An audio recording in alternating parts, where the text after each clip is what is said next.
मैं हूं शहनवाज अंसारी। आप देख रहे हैं न्यूज़ हाइलाइट्स। पेश है आज की बड़ी खबरें।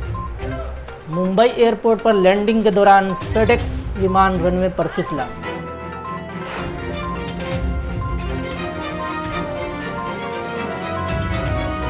किसानों के लिए वन नेशन वन मार्केट का रास्ता साफ। मोदी कैबिनेट की बैठक में अध्यादेश को मंजूरी।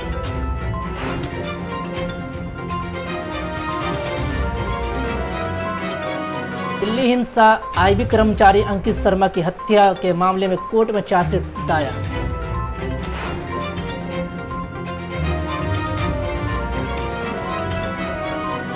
भारत चीन सीमा विवाद एलएसी पर तनाव को लेकर 6 जून को पहली बार होगी लेफ्टिनेंट जनरल स्तर पर बातचीत।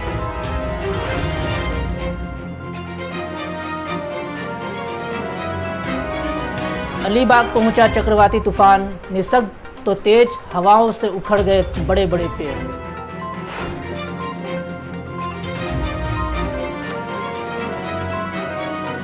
साइक्लोन निसर्गा। मुंबई से चक्रवाती तूफान निसर्ग का खतरा लगभग चला। कम हुई हवाओं की रफ्तार।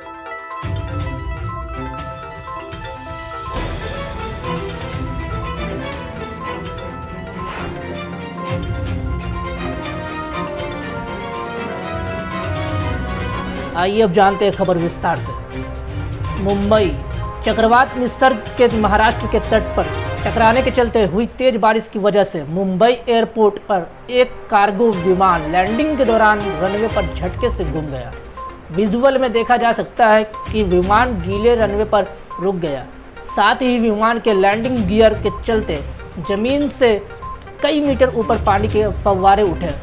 MD-11 विमान ने बेंगलुरु से उड़ान भरी थी। हालांकि इस घटना के चलते दूसरी फ्लाइट पर कोई असर नहीं हुआ। एयरपोर्ट अथॉरिटी ऑफ इंडिया के साथ बातचीत के बाद मुंबई एयरपोर्ट ने शाम तक के लिए सभी फ्लाइट रद्द कर दी। नई दिल्ली। नरेंद्र मोदी के नेतृत्व वाली केंद्र सरकार ने किसानों को लेकर एक अध्यादेश को मंजूरी दी है। सरकार ने आवश्यक वस्तु अधिनियम और मंडी कानून में संशोधन किया गया है और कृषि उत्पादों के भंडारण की सीमा खत्म कर दी गई है। इसके अंतर्गत किसानों के लिए वन नेशन वन मार्केट बनेगा। यही नहीं, सरकार ने किसानों को किसी भी राज्य में फसल बेचने की अनुमति दी है। यह फैसला बुधवार को नरेंद्र मोदी कैबिनेट की बैठक में लिया गया। बैठक में लिए गए फैसलों की जानकारी देते हुए केंद्रीय कृषि मंत्री नरेंद्र सिंह तोमर और केंद्रीय सूचना प्रसारण मंत्री प्रकाश जावड़ेकर ने बताया कि किसानों के हित में कानून में सुधार किया गया। नई दिल्ली। आईबी कर्मचारी अंकित शर्मा की हत्या के मामले में दिल्ली पुलिस ने कोर्ट में चार्जशीट दायर कर दी है। 25 फरवरी को दिल्ली के चांदबाग इलाके में अंकित शर्मा की हत्या हुई थी।